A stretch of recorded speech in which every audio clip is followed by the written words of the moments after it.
창세기 27장 26절로 34절 말씀입니다. 그의 아버지 이삭이 그에게 이르되 내 아들아 가까이 와서 내게 입맞추라. 그가 가까이 가서 그에게 입맞추니 아버지가 그의 옷에 향취를 맡고 그에게 축복하여 이르되 내 아들의 향취는 여호와께서 복주신 밭의 향취로다. 하나님은 하늘의 이슬과 땅의 기름짐이며 풍성한 곡식과 포도주를 내게 주시기를 원하노라.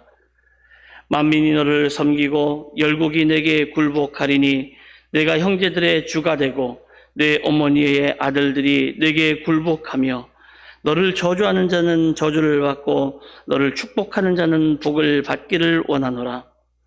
이삭이 야곱에게 축복하기를 마침에 야곱이 그의 아버지 이삭 앞에서 나아가자 곧 그의 형 에서가 사냥하여 돌아온지라.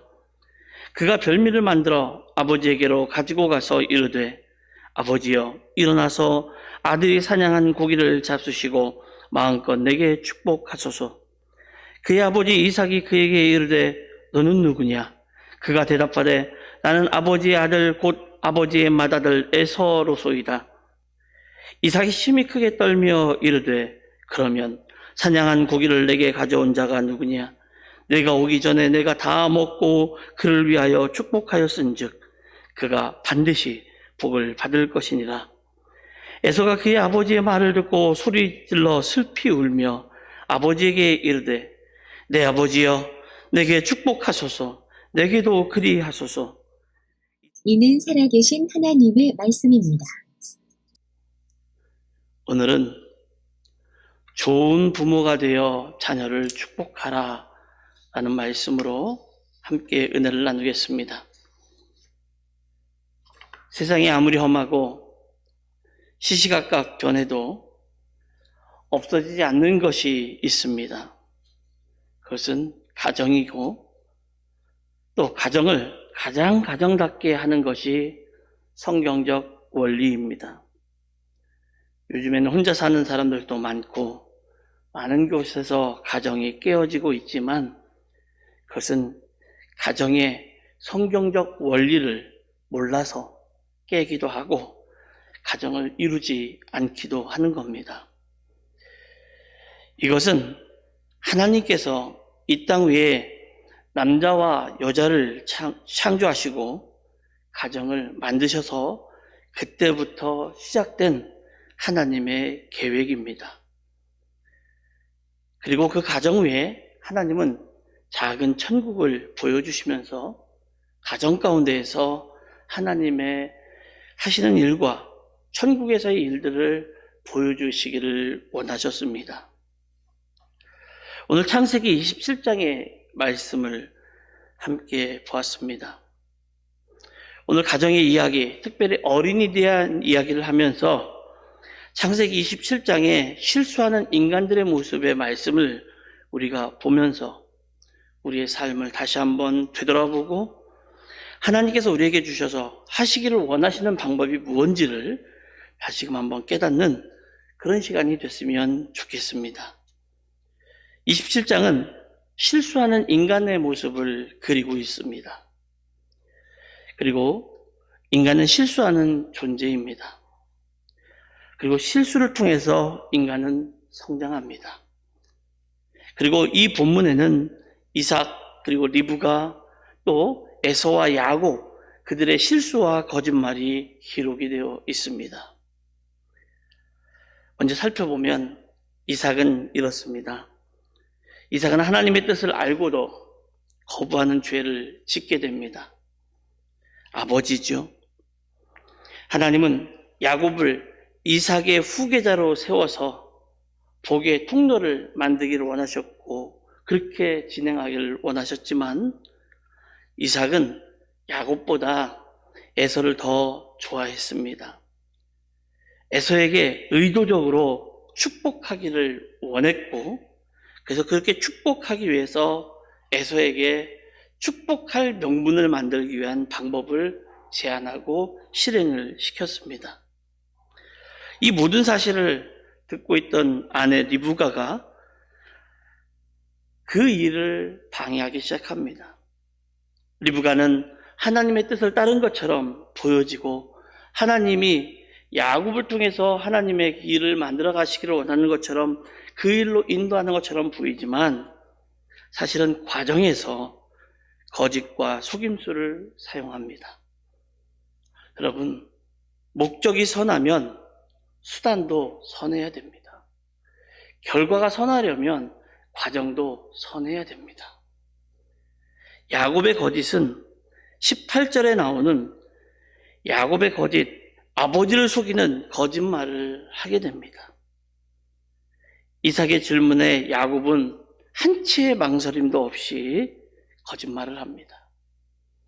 형 에서의 목소리를 흉내낼 뿐만 아니라 자기가 에서라고 주장을 합니다.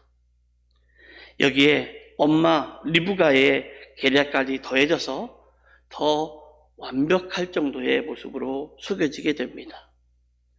우리는 성경을 보면서 저런 건데 왜 모를까? 그동안 내가 내 아들들과 봤을 텐데 왜 모를까라고 했지만 거짓과 계략 앞에서는 장사가 없습니다. 이삭을 축복하기 위해서 다시 한번 야곱에게 질문을 합니다. 아무리 생각을 하고 목소리를 들어봐도, 그리고 이삭이 에서에게 음식을 주문한 것을 따져봐도 생각보다 너무 일찍 들어왔습니다. 이 모든 것이 이삭이 생각할 때는 에서가 아닌 것 같아요. 맏아들이 아닌 것 같음에도 불구하고 이삭이 자신이 분별하지 못함으로 이런 결론에 이르게 됩니다. 나중에 후에 에서가 다시 음식을 만들어가지고 들어왔을 때 33절에서 이삭은 심히 크게 떨었다라고 하고 있습니다. 실수에는 두 가지 측면이 있습니다. 실수와 연약함 때문에 우리는 죄를 짓고 쓰러집니다. 그러나 하나님이 함께 하시면 그 실수와 그 허물은 축복으로 바뀔 수 있습니다. 하나님은 완전한 사람을 쓰시는 것이 아니라 실수를 한 사람이라도, 잘못을 한 사람이라도 하나님 앞에 와서 온전하게 회개하는 사람을 쓰십니다. 저는 야곱을 볼 때마다 이 야곱은 우리 한국 사람과 너무 똑같다라는 생각이 들어요. 그 중에서도 한국 그리스도인들과 너무 똑같은 게 야곱이라는 생각이 자주 듭니다. 여러분 생각해 보세요. 실수했지만 회개하지 않고 자신을 고치지도 않고 더 원망하고 불평한다면 그는 비참한 인생을 맞이하게 될 거고 그렇게 마칠 겁니다. 이것이 실수를 통해서 우리가 배워야 되는 교훈입니다. 좀 전에 말씀드린 것처럼 야곱은 한국 사람을 참 많이 닮았다. 그중에 한국 기독교인들을 많이 닮았다라고 제가 말씀드리는 것은 용서하고 들으십시오. 야곱은 욕망덩어리였습니다. 욕심도 많았고요. 소유욕도 강했고요. 남의 것을 탐내고 속이는 이 사기성이 아주 가득했던 사람입니다. 야곱은 자기의 이익을 위해서 수단과 방법을 가리지 않는 모습이 나오게 돼요. 자기의 목적을 이루기 위해서 형을 속이고 눈이 어두운 아버지를 교묘하게 속입니다. 하나님의 가정 가운데에서 일어나서는 안 되는 일들이 지금 일어나고 있는 거예요. 거기에 엄마가 주도하는 가운데 욕망이 있는 이 야곱이 그것을 갖고 싶어서 실행으로 옮겨서 벌어진 사건이 오늘 사건입니다.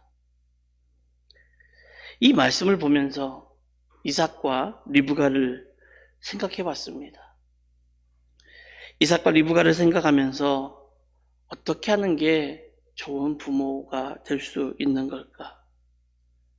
저도 아이를 셋을 낳아서 키우고 있지만 어떻게 하는 것이 좋은 부모인가?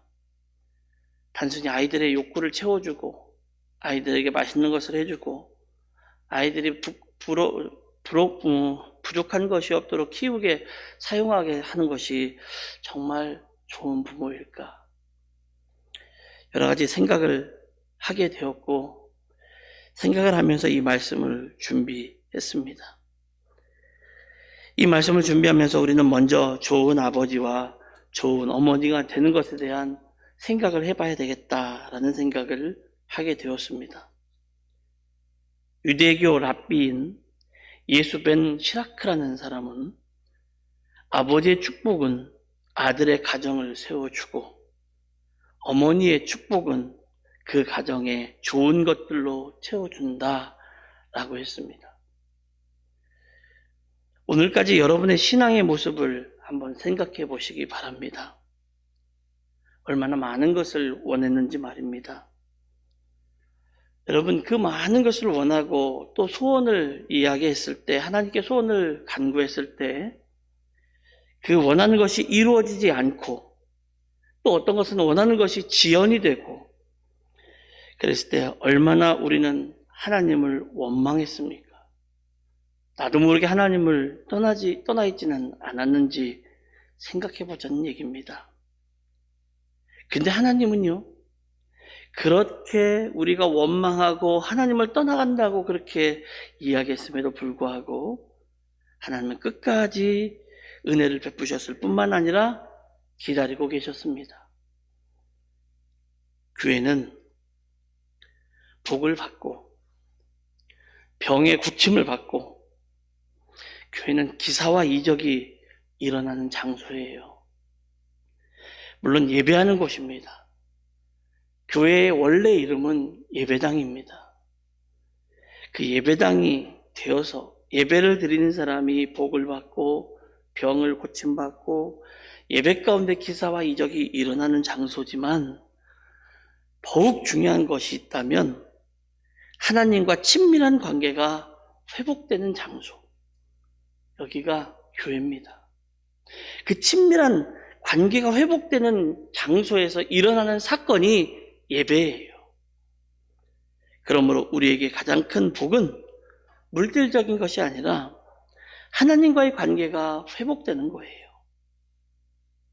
교회가 복의 장소인 것은 하나님과의 만남, 또 그 관계가 회복되는 사람들과의 만남이 있는 곳이기 때문에 가능하지요. 한 가지 잊고 있는 게 있습니다.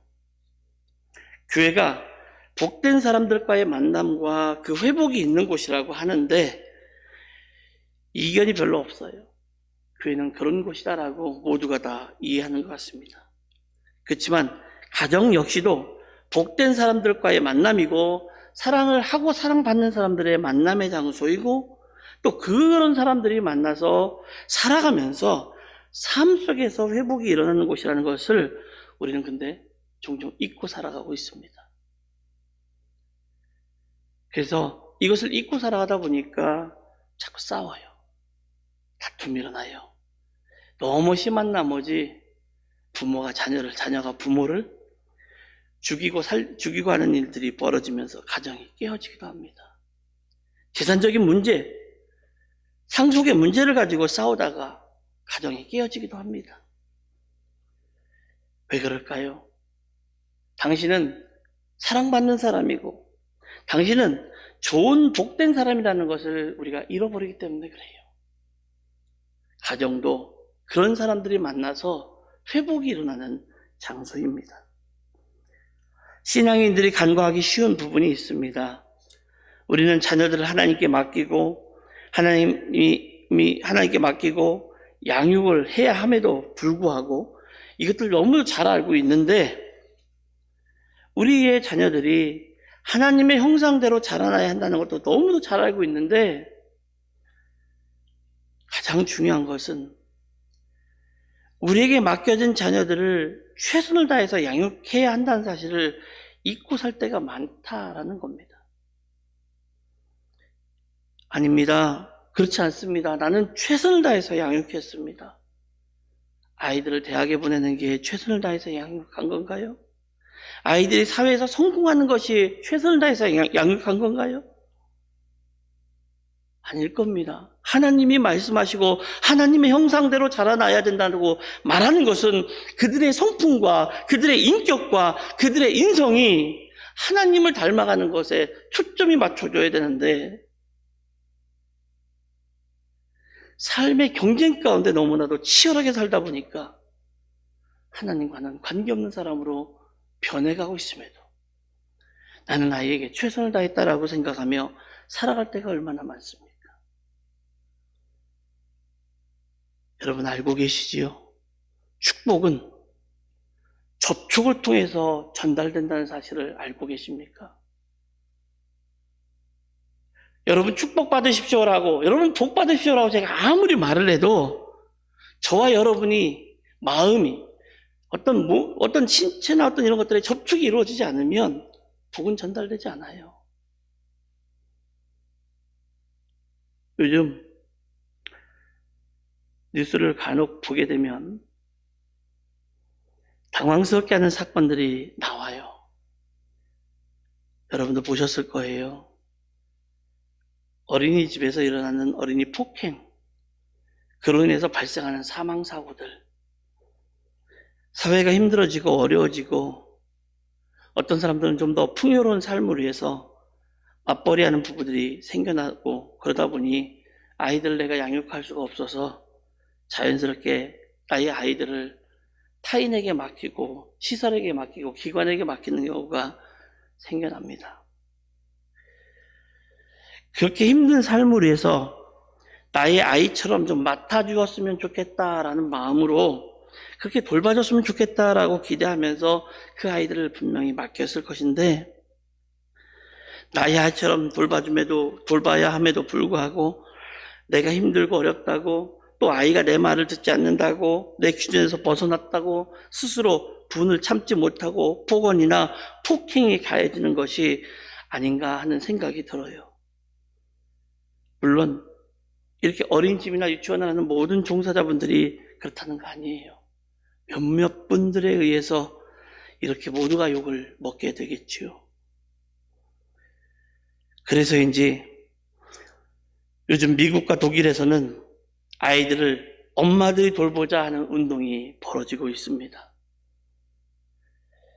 물론 어쩔 수 없이 아이들을 맡겨야 할 때도 있지만, 아이들이 가장 중요한 것은 아이들 가장 중요한 순간 엄마와의 접촉이에요.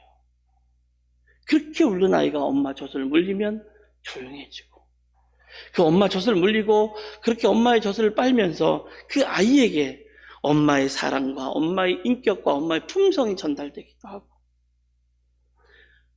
만남이 무엇인지, 사랑받는 것이 무엇인지를 그 아이는 아무 상관없이 접촉이라는 하나를 통해서 그 아이는 그것을 배워가게 되는 거예요. 이삭이 야곱을 축복하는 모습을 보여주고 있지요. 이것은 아버지가 아들에게 축복을 비는 전통적인 모습을 이삭이 야곱을 축복하는 모습을 통해서 보여주는 겁니다. 나이가 많아 죽을 때가 된 아버지가 아들을 축복하는 모습. 아무리 아들이 장성해도 아들은 아들이에요. 26절과 27절에 나와 있는 그 모습을 여러분 한번 잘 보십시오. 아들을 가까이 불러서 입을 맞추는 모습 상상해 보십시오. 애정어린 접촉을 통해서 축복의 원리가 무엇인지를 생각해 보게 되는 거예요. 26절에 와서 내게 입 맞추라고 이삭이 아들에게 이야기합니다.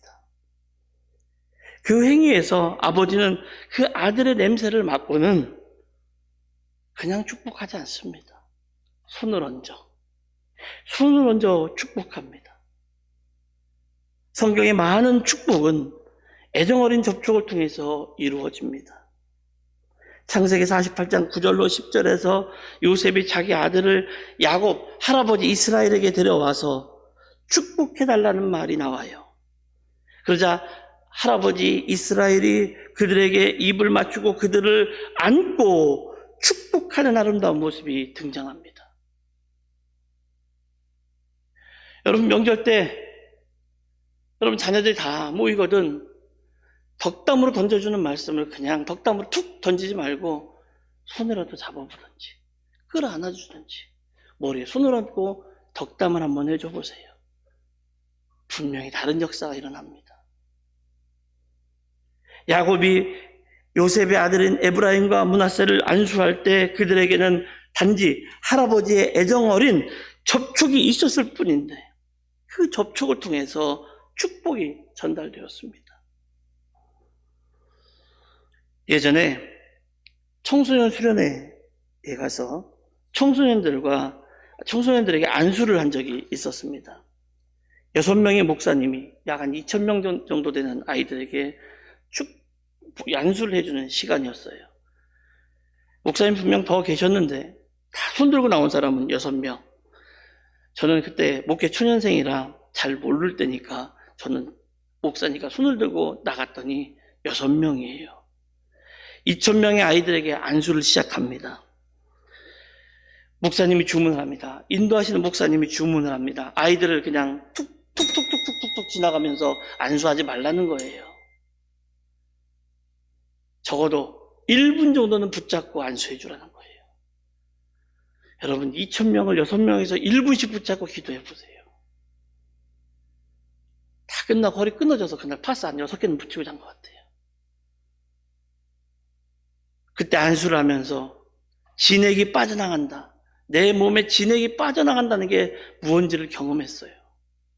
그리고 안수의 복이 얼마나 큰지를 알게 되었어요. 아이들이요, 손을 얹으면 통통 울어요. 기도하며 손을 얹을 때 그 간절함으로 인해서 제 속에 있는 기가 다 빠져나가요. 이것은 흔히 말하는 단순한 그런 기가 아니라 예수의 이름으로 기도할 때 나오는 그 기. 애정으로 자녀를 만지고 접촉하는 것은 아주 중요한 성경적 축복의 원리입니다. 예수님도 그러셨어요. 예수님도 마가복음 10장 13절로 16절에서 사람들이 예수께서 만져주심을 바라고 어린 아이들을 데리고 오매 제자들이 꾸짖거늘 예수께서 보시고 노하여 이르시되 어린 아이들이 내게로 오는 것을 용납하고 금하지 말라. 하나님의 나라가 이런 자들의 것이니라. 내가 진실로 너희에게 이르노니 누구든지 하나님의 나라를 어린아이와 같이 받들지 아니하는 자는 결단코 그곳에 들어가지 못하리라 하시고 그 어린아이들을 안고 그들 위해 안수하여 축복하셨다고 되어 있습니다. 예수님도 아이들을 안고 만져주시고 축복하셨어요. 올해 여러분의 가정에 애정 어린 접촉이 많이 일어나기를 바랍니다. 가정에서 이 사랑이 충족되어야 아내가 남편에게 어떤 신체적인 접촉을 받았을 때 가장 좋아하는 질문이 뭐냐? 이런 질문을 받았대요. 그랬더니 아내들이 입을 모아 했던 첫 번째 답이 내가 가장 좋아하는 신체적인 접촉은 부엌에서 일할 때 가만히 뒤에서 안아주는 것을 좋아한다. 이게 1위였대요. 여러분에게 주어진 축복의 특권을 잘 사용하십시오. 그리고 마음속에 생각을 말로 한번 표현해 보시기 바랍니다. 이삭은 야곱에게 손을 뻗어서 얹었을 뿐만 아니라 그의 입으로 축복을 표현합니다. 29절. 만민이 너를 섬기고 열국이 내게 굴복하리니 내가 형제들의 주가 되고 내 어머니의 아들들이 내게 굴복하며 너를 저주하는 자는 저주를 받고 너를 축복하는 자는 축복을 받기를 원하노라. 이삭이 야곱에게 하는 이 축복의 말이 너무 좋지 않은가요? 자녀들에게 어떤 축복을 구체적으로 빌어주기를 원하십니까? 이삭이 했던 축복을 빌어주고 싶지 않으신가요? 말로 어떻게 표현하느냐 하는 것이 아주 중요한 축복의 요소예요. 하나님께서 아브라함을 부르셔서 아브라함으로 이름을 바꿔주신 것은 열국의 아비로 불리기를 원하셨던 것이고, 예수님도 시몬을 부르셔서 반석이란 뜻의 베드로라고 이름을 바꿔주신 것도 모든 것이 그에 의해서 세워지기를 원하셨기 때문이에요. 이 말은 여러분의 자녀를 향한 표현 하나하나가 모두 권세가 있다는 말이에요. 제가 우스갯소리로 자주 했던 말이 있어요. 우리나라 자녀들이 또 우리나라가 이렇게 잘 살게 된 이유가 있다고. 왜 그런 것 같아요? 할머니들이, 여러분의 엄마 아버지들이 더 옛날에 월남치마 입고 아이들의 코를 닦아줄 때 뭐라고 했느냐면 이렇게 말했어요. 얘 이놈아 흥해 흥. 농담으로 웃자고 하는 얘기이긴 하지만 우리가 지금도 그렇게 말할 수 있냐는 거예요. 요즘 간혹 욕하는 소리를 들어보면 세상에 저런 욕이 있나 싶을 정도로 잔인한 욕들을 합니다. 그러니 잔인하게 될 수밖에요. 여러분은 믿음이 있으십니까? 여러분, 복음의 능력을 믿으십니까? 하나님의 축복의 말씀이 이루어진다는 것을 믿으십니까? 여러분의 입으로, 예수님의 이름으로 하나님께서 주시는 복을 빌었을 때, 그들에게 선포했을 때 그것이 이루어진다는 것을 믿으시라는 말입니다. 가부장적인 유교사회에서 자란 우리들의 아버지들은 이런 표현 잘 못합니다. 그리고 어려워합니다. 축복과 격려의 말을 잘 하지 못하는 것을 굉장히 미덕으로 여겼습니다. 그리고 남자는 입이 무거워야 된다라고 생각하는 것을 굉장히 멋진 권위라고 생각을 했어요. 그러나 여러분, 이건 옳지 않아요. 저도 말 잘 못하는데 이건 옳은 게 아니에요. 여러분의 자녀들은 바로 여러분의 격려와 사랑의 표현을 들으며 자라고 그대로 되기 때문이에요. 오늘 자녀들을 위하여 혹은 가족 간의 사랑과 축복을 표현하는 데 있어서 가장 큰 장애가 되는 것이 있다면, 에휴, 내일 얘기하지 뭐. 내일 얘기하면 될 거야 라고 생각하는 거예요. 우리에게 내일이 있던가요? 시간이 없으니까 내일 시간을 내지, 우리에게 내일이라는 시간이 주어지던가요? 이런 생각이 오늘 우리 자녀들과 가정의 축복의 말들을 빼앗아가고 있다는 사실을 기억해야 됩니다. 자녀에게 좋은 것을 해준 뒤 다 이룬 후에 해도 늦지 않다고 하면 그땐 이미 늦은 거예요. 무심하게 하는 우리의 이야기지만 자녀들은 부모들이 하는 말을 통해서 예언적인 말을 듣게 됩니다. 더 나아가 여러분들이 만나는 모든 사람은 여러분의 입술을 통해서 선포되는 말을 통해 예언적인 메시지를 듣게 되는 거예요. 지금 여러분이 자녀와 가족들을 향해 말하는 미래의 언어가 얼마나 귀한지 아십니까? 한번 여러분이 할 수 있는 최고의 축복의 말들을 생각해 보십시오. 오늘 여러분의 입에서 구체적인 사랑의 표현이 하나님 앞에서 고백되기를 바랍니다. 28절과 29절입니다. 하나님은 하늘의 이슬과 땅의 기름짐이며 풍성한 곡식과 포도주를 내게 주시기를 원하노라. 만민이 너를 섬기고 열국이 내게 굴복하리니 내 형제들의 주가 되고 내 어머니의 아들들이 내게 굴복하며 너를 저주하는 자는 저주를 받고 너를 축복하는 자는 복받기를 원하노라. 결국 야곱이 위대한 족장이 되지 않습니까? 야곱의 12아들이 이스라엘의 12지파를 이루게 되지 않습니까? 야곱은 창세기 49장 8절에서 이렇게 축복을 합니다. 유다야, 너는 내 형제의 찬송이 될지라.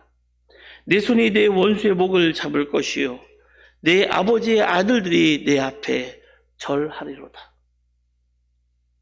현명한 부모들은 자녀들에게 축복을 베푸는 이 습관을 모델로 삼을 필요가 있습니다. 얘야, 좋은 대학에 가라. 얘야, 좋은 사람 만나야 된다. 얘야, 돈 많이 벌어라. 좋은 직장에 가라라는 축복이 아니라 하나님이 정말 우리에게 주시는 놀라운 복, 하나님이 너를 축복하기를 원한다라고 하는 그 습관적인 모델, 그것을 우리가 가지고 살아야 돼요.